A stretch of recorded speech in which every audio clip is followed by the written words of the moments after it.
पवित्र आत्मा आत्मवंदन। आज हम षटक्रम के पार्ट 2, पहला धोती है, दूसरा बस्ती है, तीसरा नेति, चौथा नौली, पांचवा त्राटक और छठा कपालभाति है। इसके हम दूसरे भाग बस्ती, वो भी शुष्क बस्ती पर चर्चा करेंगे। इसके दो भाग हैं, इसके भी जल बस्ती और शुष्क बस्ती। जल बस्ती तो हम रूटीन में जो अनिमा पॉट द्वारा करते हैं उस पे हम बाद में कभी चर्चा करेंगे। आज केवल शुष्क बस्ती की बात करते हैं। शुष्क बस्ती वायु द्वारा होती है, वो तो हम जल वाली मुश्किल से कर पाते हैं, जगह नहीं है या और कठिनाइयाँ हैं हमारे पास या समय का अभाव है। लेकिन शुष्क बस्ती हम रोज़ाना कर सकते हैं, कोई भी कर सकता है। उसके लिए बस 2-3 निषेध हैं ये कि एक तो जिसके पेट में अल्सर है वो नहीं करते हैं, जिनको नाभि का हर्निया है वो भी नहीं करते हैं, गर्भवती महिलाएं भी इसको नहीं करती हैं, और इसमें बाकी सब आराम से कर सकते हैं कंफर्टेबली। आइए इस क्रिया को करते हैं। पाँव में 1 से 1.5 फुट का फासला रहता है, 1 फुट करीब आइडियल है। हम थोड़ा सा एक्सटेंड करके, रीढ़ को एक्सटेंशन देके ऊपर की ओर कमर को, और थोड़ा सा हल्के से झुकते हुए पाँव के पंजों को पकड़ लेते हैं। पाँव के पंजों को पकड़ करके फिर हम अश्विनी मुद्रा के का अभ्यास एक तरीके से करते हैं। इसमें श्वास भरते हुए मलद्वार को ऊपर की ओर खींचते जाना,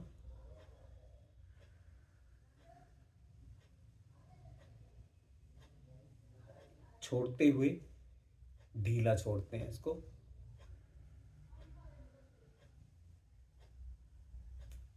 इसको इतना एक्सटेंड करते हैं कि ये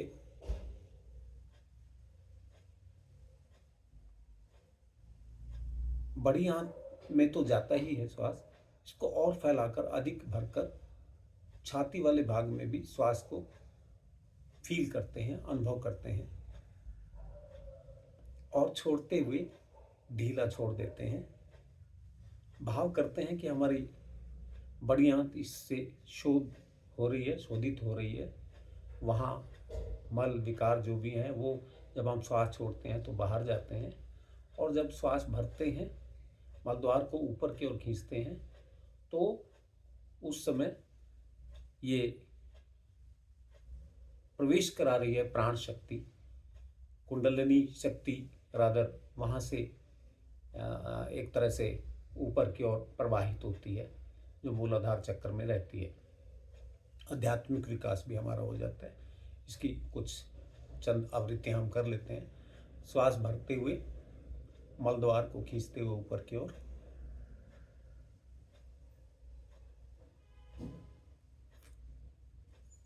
प्रसन्नचित, और फिर छोड़ते हुए धीरे धीरे। मलद्वार की क्रिया है, मांसपेशियां वहाँ की खींचती हैं। वायु भर रही है तो प्राण शक्ति हमारे अंदर प्रवेश कर रही है उसी मार्ग से, और जब हम छोड़ते हैं श्वास को तो ढीला छोड़ रहे हैं, और बड़ी आंत और उसके आसपास के एरिया में जितने भी विकार हैं, व्याधियां हैं, उनको बाहर लेके जा रही है। मलद्वार के द्वारा ही बाहर का रास्ता उनको दिखा रही है। आनंद पूर्वक करते जाना।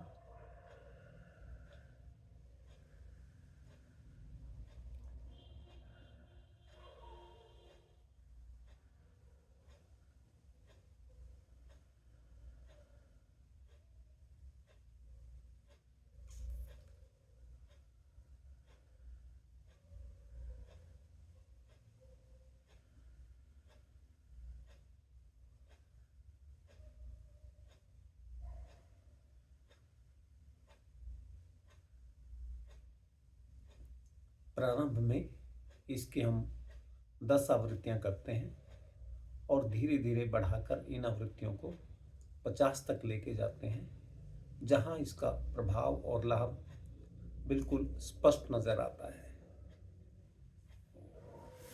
विश्राम, आरामदायक स्थिति में बैठना।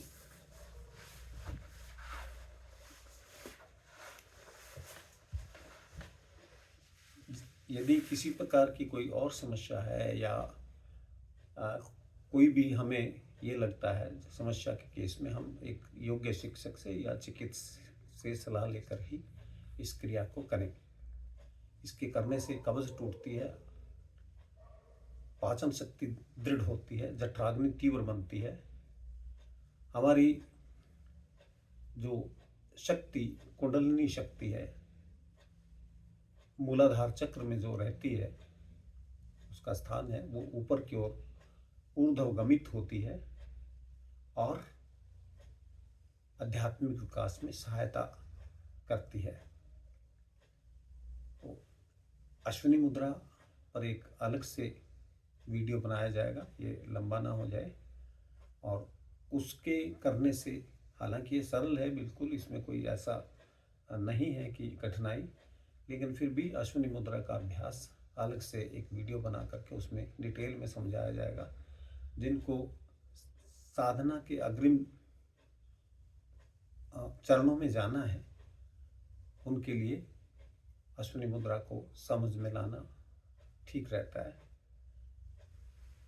आभार।